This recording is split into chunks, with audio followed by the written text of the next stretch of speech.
Hi, I'm Craig Seibert, And I am Stephen Duwanis. and we're the hosts of Meet Me at the Table podcast. It's a podcast focusing mainly on Christianity and how it's lost its personal connection to people. But we want to leave the table open to discuss other areas as well. We're going to tackle issues like women in leadership roles in the church, acceptance of those in the LGBTQ plus community, or racial indifferences. We set the table for all sides to be heard in a respectful manner. And today we are questioning each other, kind of, Yeah. I I wanted guess. to do something different. Now, we have been doing the Everyone Has a Story. We've done a couple of those and we're going to continue those. And the last question that we ask has been pretty much the same every time. And I wanted to kind of pose that question to each other without knowing each other's answers. That way we can kind of just discuss it. So I'm just going to go right into it. Craig, if you could say one thing to the church, what would it be?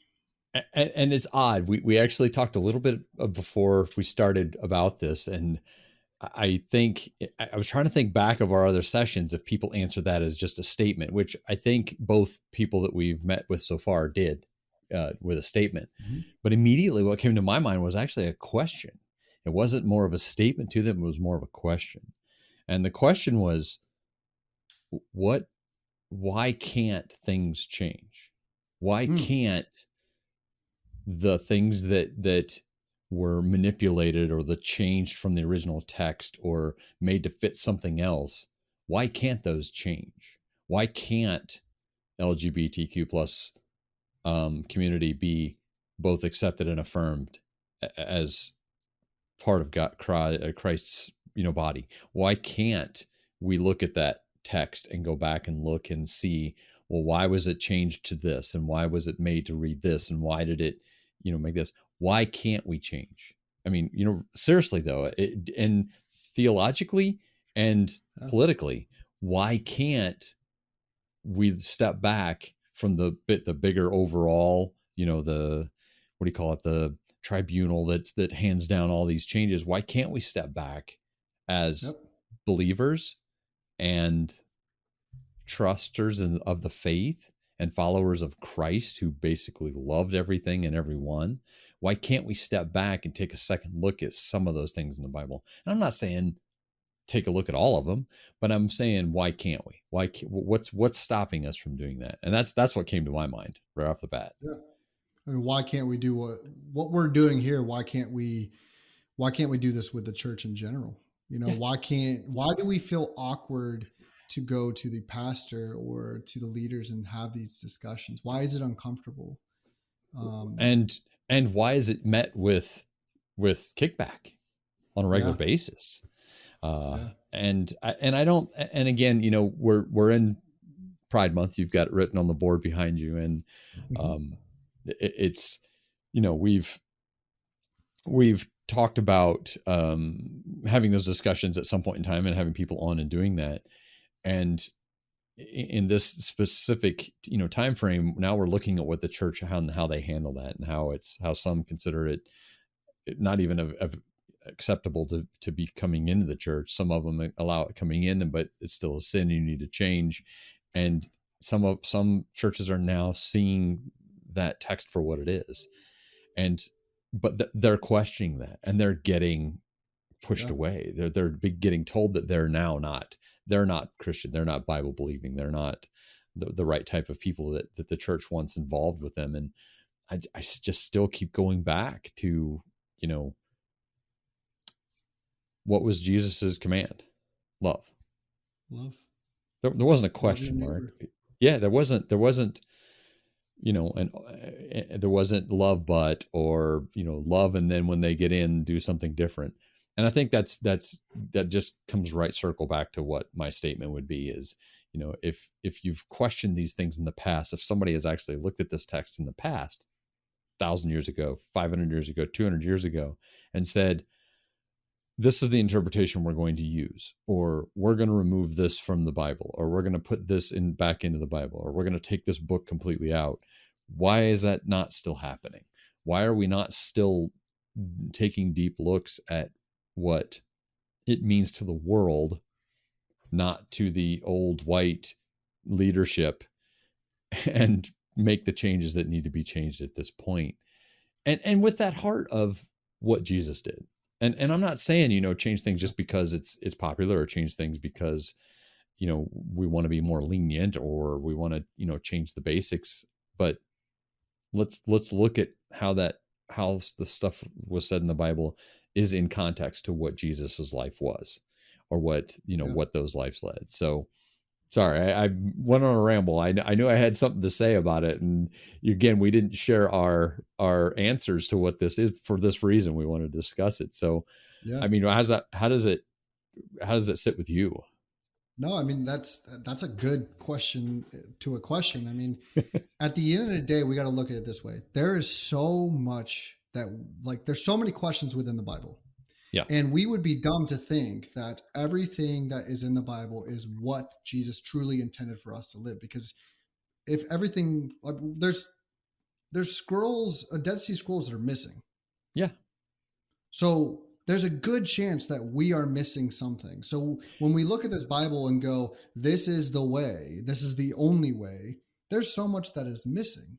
Man is the one who created the Bible. And we have to look at that as, we have to come to the table and have that in our back of our mind, that there is a chance that we're missing something. And we should just listen to people and hear them out. And potentially change can come from that. yeah. Um, And not even yeah. necessarily just listen to people, but do the research. I mean, do the back. I mean, yeah, you talk about the Dead Sea Scrolls. Those Dead Sea Scrolls were still secondhand accounts of what Yeah. happened. Jesus didn't write those down. Those were written by people that followed him, and much later in his, in their lives. But Craig, the Bible has everything Jesus said in red. Okay, so and I do understand the argument of, divine um, clarity, or divine connection to these writings were supposed to be touched by God or touched by Jesus, and I do understand that. And I do understand that because it's secondhand writing, that it is still limited by their interpretation, and limited by their view of what happened. They Yeah. didn't know, when Jesus talked to them and when he expressed himself, they knew what he was thinking. But there are times when he did things that they're kind of just not assuming, but putting themselves in his shoes and trying to think what he would be thinking at that time. So yeah, it's a big question. I think that's really kind of what's fueled my exit from the church as a structure, and more focusing on who I am and what I do for the world in comparison to what I feel Jesus has led me to do. Yeah. That's Which it. is That is, important. yeah. And that's the one big thing that has really kind of pulled me away from the church, is why have changes been made over millennia, and now we've stopped making changes, or now we've stopped researching. Yeah. I'm not saying make change because we want to be politically correct, or we want to make it right, or we want to, include everyone. I'm saying make changes because we've done the research and we've realized that, hey, this was either a mistake, or hey, this needs to change. Sorry, Yeah. rambling Well, again. let me Sure. ask you a question to your question. Okay. Um, why do you think the church, in quotation marks, the church, Mm-hmm. does not want to change?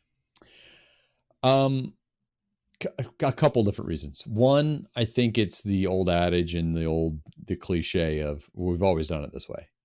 Yeah. And, you know, I think there's a lot of people out there that sit on those words of, this is the only way, and this is the way we've done it. And that's the only reason that they Mandalorian are. style. Yeah. It's the only way. It's the only reason that's not being questioned, is because they're literally just sitting there and doing it because they've done it all their lives. I mean, Yeah. look at my beliefs. You and I've had this discussion before about my beliefs. I've spent my entire life believing one way, and I've stepped back and looked at it, and I've really changed my mind. But Same. there's a lot of people in the church that just aren't going to do it for just that reason. That's the only reason. And do you I'd think say it's no, politically driven? but yeah, that's the next part. That's actually what I was getting to next. Is I think that personal agenda and public, or I'm sorry, personal and uh, I don't want to say political, it could be. I'd say personal and political agenda really feed into that as well. Keeping the people that they don't feel comfortable around out of the circle is another reason. I think that it's kind of like any other corporation. When you get a high up there and you start making a lot of money and you start doing, living that life, you really don't want to let that life go. And if you let other Yeah. people into that life, you kind of start letting go of that. You lose it, quote unquote, lose it. Um, I think that's the two major reasons. I think that just doing it that way because it's been that way, and I don't know, power hungry. Is that too Yeah. harsh? No, I think that's true though. I mean, but again, we said this in another episode where things have changed over time. I mean, the Bible used to be used to support slavery because if Yeah. we read the context, there's a ton of there's a ton of verbiage of supporting slavery. And those same people that owned slaves used to use God's name and believe that it was okay to own slaves. Yeah. And that has changed. So why Mhm. can't we look at other things and change? And I guess that will lead into mine. I don't know if you want to ask me. Yeah. Oh, I'm going to ask it. I'm Um, going to I'm going to be official and yeah, yeah. ask it. Let's be So official. so Stephen, if you could say one thing to the church, what would it be? Yeah, so I have three words combined, and we're just going to make it into a sentence. So it's listening requires action. And I think that to me is on a personal level, but also from doing this podcast and hitting some of these topics and getting some comments from people and just talking to some friends and even just talking to random people when a podcast comes up. That really is the biggest reason I've seen people leave the church is because they've gone to the church about something and nothing has changed, like what your question, what your response was. And I give an example. When I left the church that we attended, I brought up a lot of my frustrations and my complaints, and they were validated. Not one was not validated, but from there was no change. There was no change at all. There was no follow up to check in on those concerns. And that just I wanted to give at least a personal response with the listening requires action, but also if we look at the LGBTQ plus community, it's not about just affirming; it's listening to their hurt and standing up for them. I think that's a big thing. Is standing up for them when they do not feel love. When you have these churches that come out on just hating the LGBTQ plus community, other churches should be standing up for them because they are also children of God. Mhm. And then we switched to social injustice. Black Lives Matter was not just a news topic, it's reality. Black people were being murdered, and then the news you'll find all their own political agendas of what about black on black crime. But Black Lives Matter, when you take away the agenda of it, it really was a thing, and Christians really took part of that, and they're like, oh well, all lives matter. And yes, that's you're missing the point though. So we look at social justice. It's again the same thing: listening to them and standing up for them. Then we switch to women empowerment. Look at Hillsong, look at SBC scandal, all those issues of late. Women are not heard or respected. A lot of times these women go to the church, they go to their leaders and to bring up these situations, and they are told to sit down and shut up. Yep. Or sit in another room, as I Sit in as I another, mentioned. yeah, yeah. Um, and that is just what is disheartening about this because it's not just about listening; it's about action. And the church has to start standing up for these people because as we continuously see, I can remember as a child hearing, "Oh well, numbers are just declining and declining." And at what point will the church look at themselves and say, maybe it's something we are not doing, Or doing and wrong. we're doing wrong? And again, I think action has to change. And we heard this all growing up. Actions speak louder than words. Yeah, and it's interesting that your statement ties really a lot pretty close into to mine as well. Yeah. Yours is more of a statement that they need to do that, and mine's more of a question of why can't we? Mhm. And I think those almost feel like steps. Those almost feel Yeah. like the steps churches should be taking. They should be doing what you're talking about first. Okay, so actions need to happen. You need not you're hearing, but you're not listening. Once you listen, you need to start taking action. then mine should come into to play. Well, why can't we?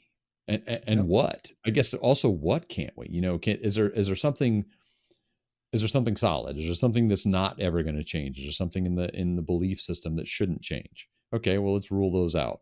Why do we rule those out? Well, this is the reason why. This is the reason why. Okay, so now we've got all these other things that we need to question the head church, the full body of Christ church. Everything that's all a collection together. Well, how do we go about doing that? And I think we got to stop worrying about why. Why do you want to ask this question? Well, I mean, people are getting hurt Yeah. mentally, physically, Yeah. verbally. People That's are why. having to go to therapy because Yeah. of church. That's how that should work. No, I mean it's sad, and what can be done. I think this right here is what can be done. Yeah. The more people talk, the more people actually pull the rug out and discuss those things where people were actually hurt, and again, speaking up for the people. A lot of times, you'll see just random churches put a LGBTQ plus flag outside their church, and I can remember when I was in that wow, that's so sinful way driving by those church. But now looking back, no, like that's affirming, that's accepting, that's showing that that community that has been trampled upon is cared about, and that is Yeah. needed. When you And see a church have Black Lives Matter flags up, it's the same thing. Stop looking at the political agenda and being afraid that if I go support that thing, I'm going to be labeled as liberal. Why does that matter? Why wow, does that that matter? that's a whole We other that's a whole other podcast right there. Yeah. But we should be standing up for social injustice, which is the same thing that Jesus did. He Yeah. was flipping tables. He cared about the poor. He cared about the weak. He cared about the sinners, and he was there for them. I will tell you that we're both part of a group on Facebook that really is about people going through deconstruction and going through the Yeah. things that they've lived through their lives in the church. And I saw one today that ties into what you just said, and it kind of also ties into the LGBTQ plus and support and Black Lives Matter, and it ties into that by saying that Jesus didn't go to the tax collectors' houses to be close to them and give them love. He went to tell them that they need to give up their life and do and that it's wrong and they should do something else. And I'm like, I don't think that's true. Yeah. I I don't I mean, yeah, he did say, you should leave everything and follow me. But I don't think he was saying it just to them because they were being sinful or being a bad person. He was saying that because he genuinely wanted people to follow him and love other people. It Yeah. wasn't because he thought they were sinners or despicable people. He went because they were that they may have had issues in their lives, but they probably weren't loving people like they should. That's why he went Yeah. there. Well, Not let's say he did go there for that. okay. Let's say he did go there for that. He had the following, he had the respect from people to be able to do that. Yeah. So let's say he did go there to say, hey, stop sinning. Yeah. He had such a presence about him that people loved him and wanted to see him. And that is not what we get from the church. If the No. church came to me right now and told me to shut up and I'm doing everything wrong, I, I don't respect you for that. I don't respect you. But if my best friend came over and was like, "Hey, I think you should do a little bit better," I have built up a relationship of respect. Craig, if you came to me and said, "Stephen, you should be doing this a little bit better. Be a better dad, be a better parent, be a better friend," all this stuff, I would respect it because we've built this relationship. Yes. That is what the purpose of the church is. That's what Jesus did when he was here on earth. He built relationships and he had a following. So people respected his authority and his words. And he didn't do anything to take that respect away. Correct. And the church is relying on a lot of history of supposedly being a trustable place, trustworthy place to go to for savior, for saving, for being saved or for being helped or for being guided. And they're using that in the wrong way. And you're right. I think people are learning that they're disrespecting, that the church is disrespecting them at this point. And that's Yeah. a really good point. That's a fantastic point you brought up about that situation. I really hadn't thought that, that side of it, that angle of it through. Yeah. I mean, it is what you just said. It's kind of crazy that both of our answers to that question, with a question and also an answer, are very similar. Um, but where do we go from here? Again, I already answered that. I think having these discussions, Yeah. and I posted a meme yesterday. I don't know if you saw it. Let me see if I still have it, so I can for word actually say exactly what it means. Let me see. Let me see. Let me pull up the Instagram. Sorry for anyone listening to this. I don't mean to take too much time. Okay, so I posted a meme yesterday and it says, "You can still be friends with people who leave your church. We aren't in gangs." Yes. Now, I posted that for very obvious reasons. Since leaving the church, I have had a large following of people unfollow me, unfriend me, not speak to me. Because why? I left the church, or maybe it's because I'm speaking out. I don't know what it is, but They stopped following you before you started this. that's true too. That's true too. So Um, I think when we look at the church in general, it's no longer about community. It's and I don't know what it's about, because I when you go to church, it's that's all it's talked about, is about community. But being an outsider does not feel like it is about community. Um, I don't know, if they can't control you, they don't want you. that's a good way of putting it. I think that it ties really right back into that respect thing. Yeah. And respect is a two-way street. Respect is one of those things that if you're not respected, then they shouldn't be respected either. But Mm-hmm. yeah, that's a hard one, because I haven't had the same exact experience as you after leaving, but I don't talk to the same people that I used to on a regular basis. Some of them I do, some of them I reach out to, and they have been pretty open to me. But I get that feeling, like what you said earlier. I get that feeling that if I were to walk through those doors, I would be treated as the enemy. Yeah. I feel like that I would be looked at as somebody who shouldn't be there, and that look should never. No one should get that look when walking into a church, Yeah. ever. No one should get that look or feeling that they shouldn't be there. No one. Well, turn it to that then. Church.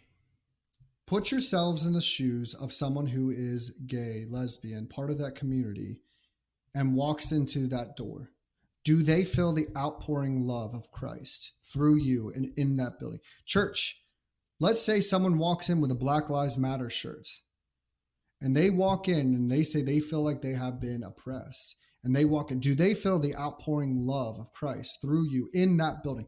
Church, let's say you have a woman that says she was sexually assaulted and walks up to you and says you need prayer. Are you going to respect her and give her the help that she deserves?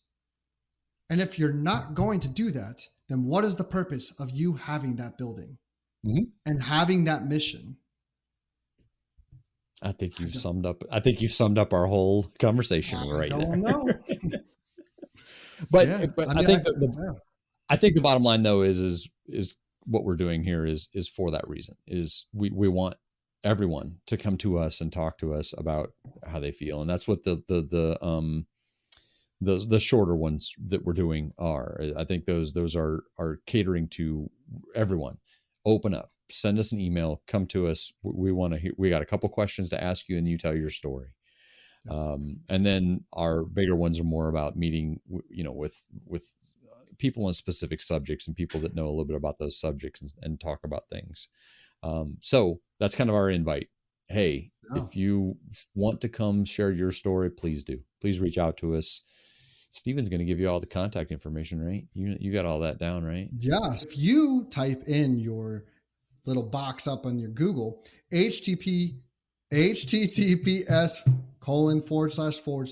meet me at the table.show, This will take you to our link tree, which will take you to our podcast episodes, our YouTube, if you want to watch our beautiful faces.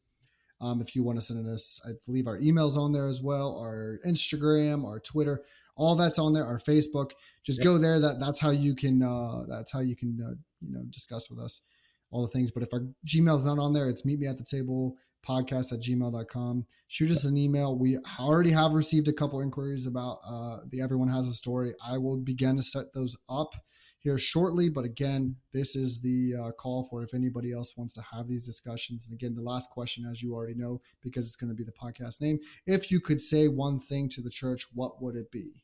Yep. And it's a great segment. So if you haven't listened to them, go listen to them. Thanks, Stephen. I appreciate the conversation today, buddy. Thank you, Craig. It's good to be back.